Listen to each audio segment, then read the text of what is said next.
Hello, good morning. Ako po si Deo Durano. Pakinggan lang po natin yung pahayag ni Congressman Chua na masyado po siyang nagmamadali sa impeachment trial ni VP Sara. So pakinggan po natin ang kanyang panayam kung ano po ang dahilan niya bakit sila nagmamadali sa pag-umpisa ng impeachment trial ni VP Chua. Ito po ang kanyang pahayag. Habang tumatagal po ang trial, ang pagsisimula ng impeachment, nanganganib po yung mga ebidensya po namin at yung mga testigo po namin. Kaya po gusto na po namin din ito masunod. Posibleng magkaroon ng tampering o pakikialam sa mga ebidensya o kaya naman ay magbago ng isip ang mga testigo. Ilan ito sa mga ikinababahala ni Manila 3rd District Representative Joel Chua, isa sa mga itinalagang House Prosecutor para sa impeachment trial ni Vice President Sara Duterte. Reaksyon ito ng kongresista matapos na formal na ipaalam ni Senate President Francis Escudero sa kanyang mga kasamahan sa Senado, maging kina VP Duterte at House Speaker Martin Romualdez. Ang posisyon nito kaugnay ng impeachment, partikular ang panukalang pagsimula ng impeachment trial sa July 30. Bagaman tatalakayin pa lamang ito at pagpapasyahan ng Senado sa resumption ng session sa June 2, iaapela ito ng kongresista. Well, sa ngayon, siyempre, ang pwede lamang po namin gawin ay makiusap. At the end of the day, siyempre, nire-respeto po namin kung ano po ang pananaw ng mga senador, lalo-lalo na po ng ating Senate President. Ayon naman sa ilang legal expert, Tingnan mo yung sinabi niya. Baka daw masira, matamper ang kanilang ebidensya. Sir, sino bang may hawak ng mga ebidensya niyan? Di ba kayo? Sino may hawak ng mga witness? Kayo. Sino ang magpapababago ng isip nila? Sino ang magtatamper ng ebidensya niyan? Congressman, isip-isip din po pag may time. Paano po matatamper yun? Mga ebidensya na yun, kayo ang may hawak. Kayo ang may hawak ng mga witness ninyo. Sino po ang magpapabago ng isip nila? Maliban na lang po kung talagang inaano nyo lang yung mga witness nila. Baka biglang pagdating sa Senado, magbago ang mga isip nila diyan. So, Congressman, huwag kayong mag-alala dyan sa mga ebidensya ninyo na sinasabi. Kasi kayo naman po ang may hawak niyan. Sino ba ang may hawak niyan? Kami ba? Na kumukontra sa impeachment na yan? Kayo ang may hawak ng ebidensya na yan. So bakit kayo nag-aalala? O, malapit ng umpisa ng local campaign. Baka naman humihirit lang kayo ng dagdag.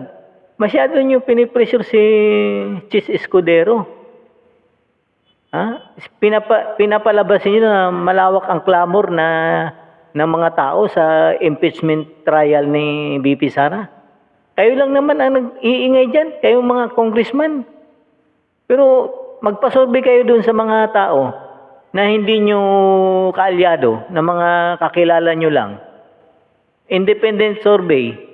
Di ba malalaman ninyo kung sino ang malakas ang clamor dyan na ayaw ituloy ang impeachment na yan?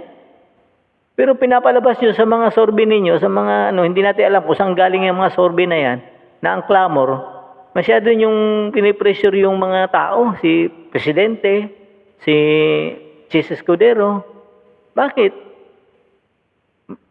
Dahil ba kulang pa ang di umano na kinuha ninyo na 150 million sa Kongreso na binigay dun sa pagpirma ng impeachment trial ni VP Sara? Kulang pa ba yun, Congressman? 3 sakong pera na kaya yun, Congressman? Kulang pa rin? O humihirit lang dahil sigurado ka o hindi na kayo mananalo sa Maynila? Gusto nyo kagad umpisahan kasi alam niyo pagdating ng July, hindi na kayo ang congressman. So wala na kayo. Hindi na kayo sisikat. Ang habol ninyo dyan, pasikat doon sa Senado. Kasi mga prosecutor kayo. Yun ang inano dyan. Hinahabol ninyo dyan, Congressman Chua. Para makita kayo sa TV at masikat kayo. Yun ang, pakinggan mo nga yung mga sabi ng mga eksperto. Na wala namang magbibenepisyo dyan sa impeachment trial kahit madili yan. Makikinabang ba ang Pilipinas dyan kung madili yan? Makikita ba ang bayan natin dyan kung madili yan? Hindi naman eh. Bakit kayo atat na atat na umpisan yan? Pakinggan natin ang mga eksperto kung anong sinasabi nila. Kayo lang naman mga congressman ang nagmamadali dyan. Hindi namin alam kung anong dahilan bakit ba kayo atat na umpisahan yan. Samantala, kayo naman ang nagpapadili dyan. Nung umpisa pa lang, 3 impeachment ang nauna diyang ipinal. Bakit yung pang-apat pa ang ininyong inaprubahan?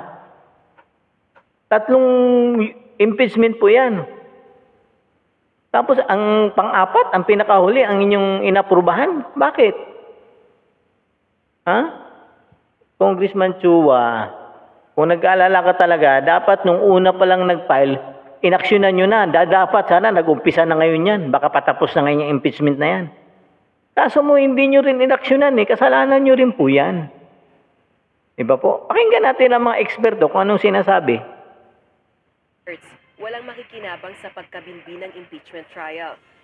Whether it is the impeachment court, the Supreme Court, any trial court, any quasi-judicial body, any administrative body, when there's a case, any delay does not benefit anyone. Even if everybody says it's a political exercise, it's not. It's about fairness, determining the truth, giving both sides a chance, and then boboto sila. Bukod dito, Napakinggan mo po, Congressman Chua. Ang sabi niya, wala namang magbibenepisyo dyan eh. Hindi naman yung korte, hindi naman yung Supreme Court, hindi naman yung Senado, hindi rin naman kayo. Ha? Walang magbenepisyo. Bakit ba kayo atat na umpisahan yan? Ano bang mayroon, Congressman? Bakit ganyan?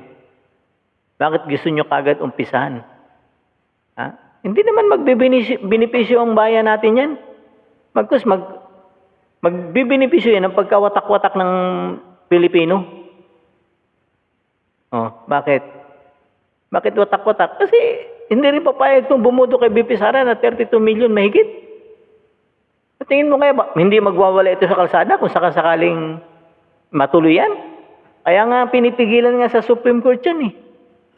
Pero kayo atat na umpisahan. Ba't hindi nyo hintayin muna yung mga desisyon ng korte bago kayo magdesisyon dyan na umpisahan yan? Kaya nga sinasabi ni Chief Secretary, kailangan sa July na. Ang nakakatakot nito, kaya masigasig na magkampanya si BBM sa mga kandidato niya sa senador. Kasi siguraduhin niya talaga na mag-umpisa sa July, iba na yung mga senador. So, kailangan niyang manalo yung mga 12 kandidato niya. Oh. Diba? Para masigurado talaga nila na matanggal nila si BP Sara. Kasi once na manalo itong siyam ng kandidato ni Duterte, ay hindi talaga sila makakalusot. Kaya ganun na lang kung papansinin niyo po mga kababayan, ang sigasig ni BBM ang kampanya sa mga kandidato niya. Pero nagmumukha siyang mumoy doon sa kanyang kampanya. Nakakaya yung ginawa, nangangampanya siya, sinisigaw ng tao, Duterte. O, di ba? Yun ang inaano nila. Kasi ito si Chief Escudero naman, ayaw umpisang talaga kagad.